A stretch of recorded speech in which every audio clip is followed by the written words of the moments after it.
How is it going, everybody? You're watching That About Tech, and today I'm going to show you how to transfer all your iPhone photos and videos to your Mac. The coolest thing about this process is that's the official way, so it's completely free and universal. So you can use any iPhone model that you want and any Mac model that you want as well.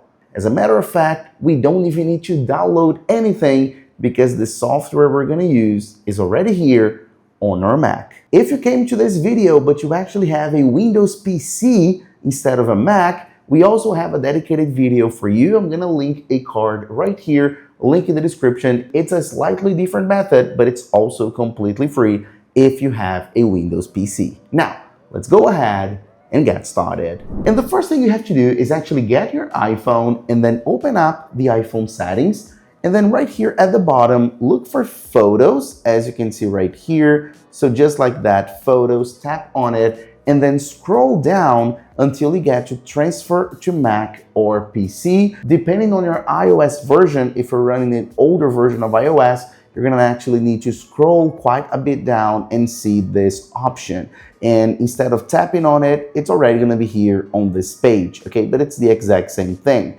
Here, I have to tap on it, and then I get to this menu where I can choose between automatic or keep originals. In my opinion, the best thing to do is keep originals as it's set on my iPhone. We're gonna have the official file, the photo and the video in original quality, no data loss. If you go to automatic, it'll convert those files when they're transferred to your Mac, and you may lose some quality there. So choose keep originals. That's the best option in my opinion. Then what you're gonna need to do is get your iPhone to the home screen as you're seeing right here on mine. And then of course, we're gonna need to plug in the iPhone to the Mac. That's the best way, the fastest and most convenient way, a wired connection. So I'm gonna go ahead and use this USB-C to USB-C. I'm gonna connect one end here to my Mac. And of course, the other end, I'm gonna connect to my iPhone as you're seeing right there. You're probably gonna see a prompt like this. So allow accessory to connect as you're seeing right there. You can go ahead and click on allow,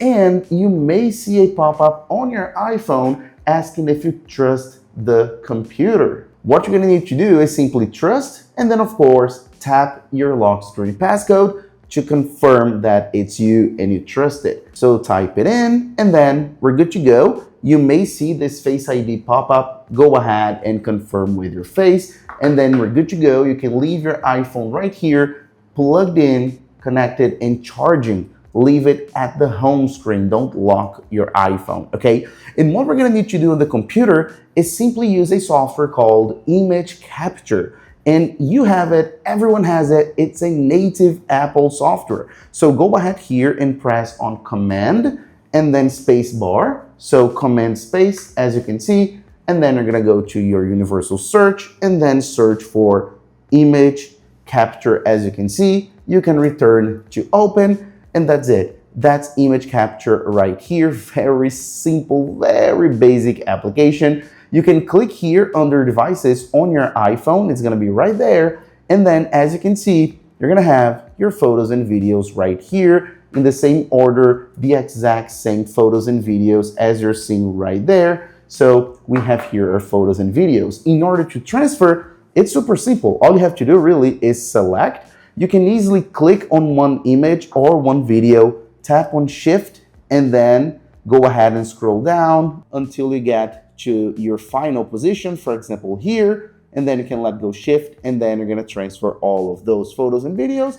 If you want, you can use Command. So you can click on a photo or video, and then as you press on Command, you can go ahead and click on others and make individual selections without selecting everything in a row, as you can see. So I'm gonna have here some screenshots, photos, and I just wanna get one video as well, just to show you. So I have all of those files selected. I'm gonna go ahead and import to right here at the bottom. This is my destination folder to my desktop. Perfect.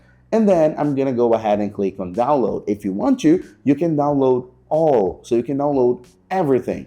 Of course, this will take a while depending on the amount of files you have. In my case, I'm just gonna select those few. So I'm gonna click on download, as you can see, and then it's importing. So it's importing full quality MOV for videos and JPEG or HEIC depending on the file, if it's a screenshot or something like that. But again, we're downloading everything in full quality. So once we're done, I can go ahead here, minimize image capture, just to show you that I have all of my photos and videos right there. Perfect, in full quality, they're there, amazing. The video as well, so I have everything as you can see right here. So that's literally it. Now, before we actually finish, I have to talk about something very important. If you open up image capture, as I am right here, and you actually see that the amount of files that you have here is not the same amount that you have on your iPhone, we have to go one step further. Let me explain. As you can see right here, image capture actually detected 1,523 files. So 1,500 files. But if you go ahead and take a look at my iPhone, I have actually 48,613. So way more. So image capture could only detect a portion of my photos and videos that are actually on my iPhone.